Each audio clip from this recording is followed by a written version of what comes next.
The small house near the red, dusty road was very quiet in the afternoon.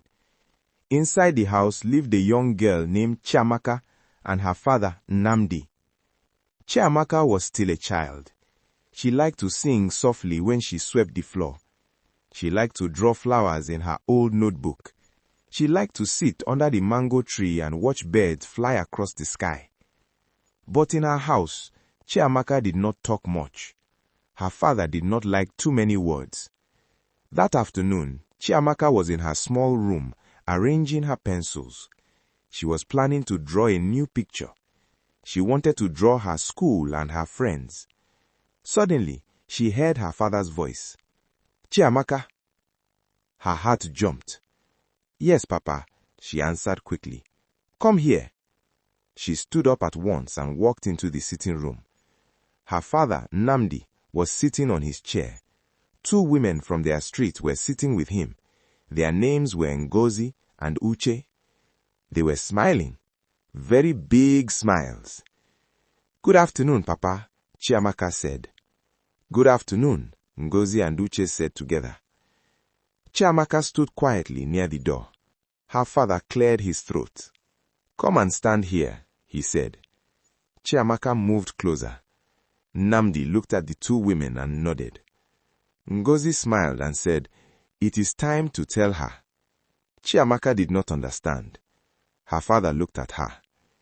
"There is something important you must know," he said. Chiamaka held her hands together.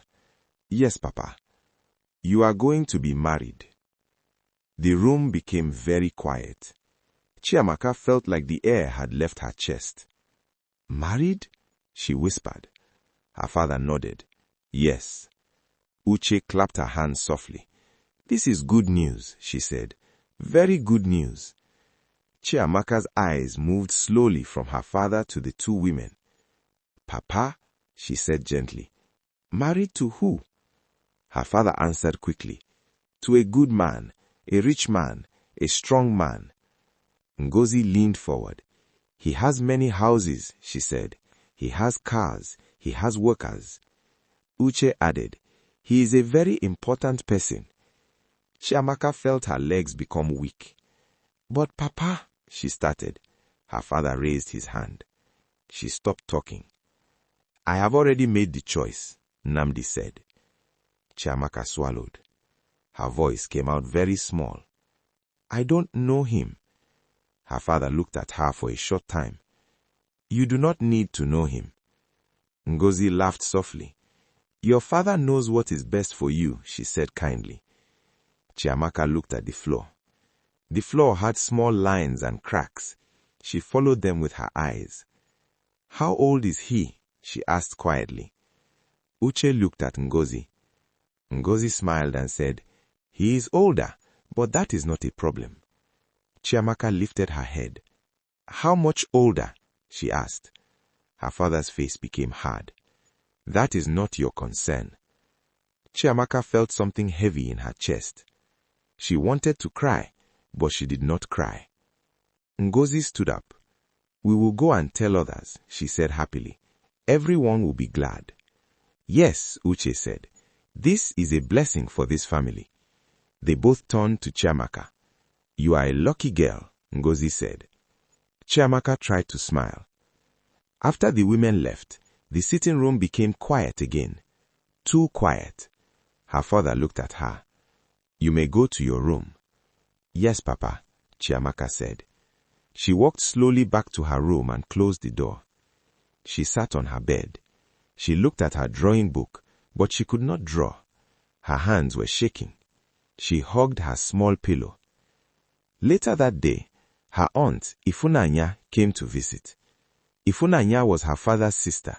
She always talked loudly and laughed a lot.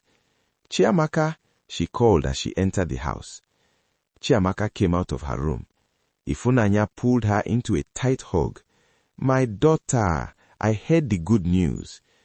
Chiamaka did not smile. "You are going to be a bride," Ifunanya said. Chiamaka looked at her aunt's face. "Auntie," she whispered, "do I really have to marry?" Ifunanya laughed softly. "Of course, it is time." "But I am still in school," Chiamaka said. Ifunanya waved her hand. "School will always be there." Chiamaka looked down. "But I don't even know him." Ifunanya lowered her voice. "Your father knows him. That is enough." Chiamaka wanted to say more, but she remembered her father's face, so she kept quiet. In the evening, neighbors started coming, one by one. The sitting room filled with people. Adaize, Obina, Ifeoma, and many others came inside. Someone brought soft drinks. Someone brought small cakes. Someone brought a big smile. Everyone greeted her father. "Congratulations, Namdi. You have done well. This is a great thing." Namdi only nodded. Chiamaka sat quietly on a small stool near the wall. A woman touched her hair. "You are very lucky," she said. Another woman said, "You will live in a big house." A man said, "Your father is a wise man." Everyone talked. No one asked Chiamaka anything. A small girl named Chinelo came and sat beside her. "Is it true?" Chinelo whispered. Chiamaka nodded. "You are getting married?" "Yes," Chiamaka said. Chinelo's eyes became wide. "Wow, that sounds big." Chiamaka did not answer. Chinelo leaned closer. "Will you still come to play with me?" Chiamaka felt a pain in her chest. "I don't know," she said softly. "Why?" Chinelo asked. "They say I will go and live somewhere else." Chinelo looked sad. "But you are still small like me," she said. Chiamaka smiled a little. "Yes," she said.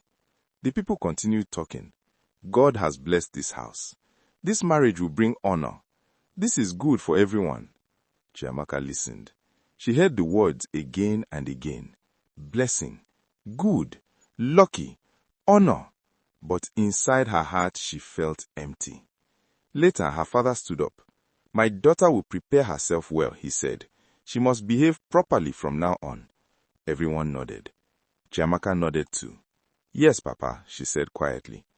After the visitors left, the house became silent again. Her father looked at her. "You must not talk too much," he said. "Yes, Papa." "You must not shame me." "Yes, Papa." "You must listen and obey." "Yes, Papa." He walked into his room. Chiamaka went back to her own room. She closed the door slowly. She sat on her bed. She hugged her pillow tightly. She remembered her school. She remembered her teacher. She remembered how she wanted to become a nurse one day. Tears came into her eyes, but she did not cry loudly. She never cried loudly. She whispered to herself, "I don't even know his name." She walked to the small window. Outside, the moon was bright. A small bird sat on the electric wire. It moved its wings. It was free to fly away. Chiamaka watched the bird for a long time.